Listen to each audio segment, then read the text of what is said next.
Le projet de loi travail, on l'a lu. Ça nous a pas plu. On évoque de salariés, on va vous en parler. On va vous détailler les principaux dangers. On a fait des vidéos. Allez, on y va. Je vais vous parler de l'article 11 du projet de loi qui concerne les accords de préservation et de développement de l'emploi.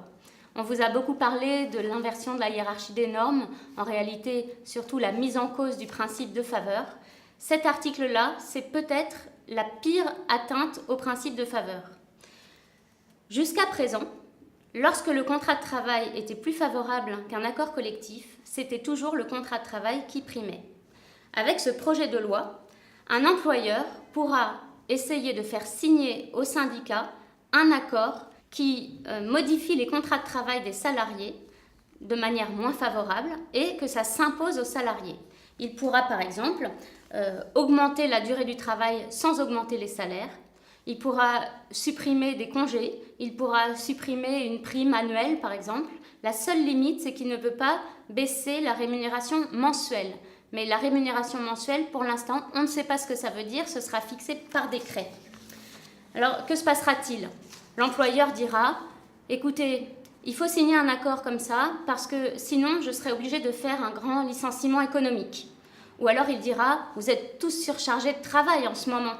Il faudrait embaucher, mais là, je ne peux pas. Il faut que vous acceptiez de faire des efforts. Vous allez signer un accord où on va, par exemple, augmenter le temps de travail pour tout le monde sans augmenter les salaires. Qu'est-ce qui se passe pour le salarié concerné ? Soit il accepte, et alors il va travailler plus en gagnant pas plus, voire moins. Il va perdre des jours de congé, il va perdre des droits.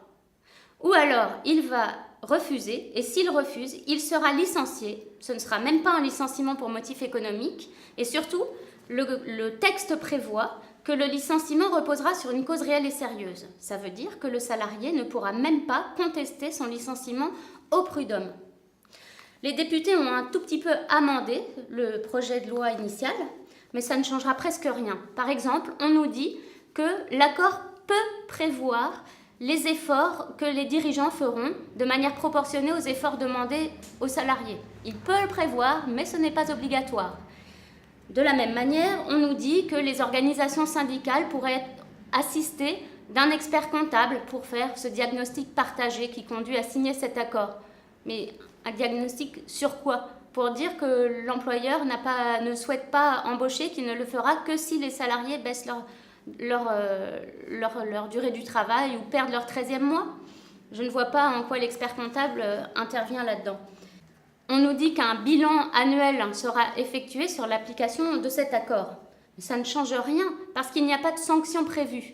Par exemple, si on constate que l'employeur n'a pas préservé l'emploi finalement ou qu'il n'a pas embauché, eh bien, les salariés qui avaient accepté de perdre des congés ou de perdre leur 13e mois ou d'augmenter leur durée du travail ne récupéreront pas leurs droits. Si l'employeur ne respecte pas, ceux qui ont été licenciés surtout, mais ils restent licenciés et ils ne peuvent toujours pas contester leur licenciement au prud'homme. En fait, cet article-là, ça signe la fin des plans de sauvegarde de l'emploi.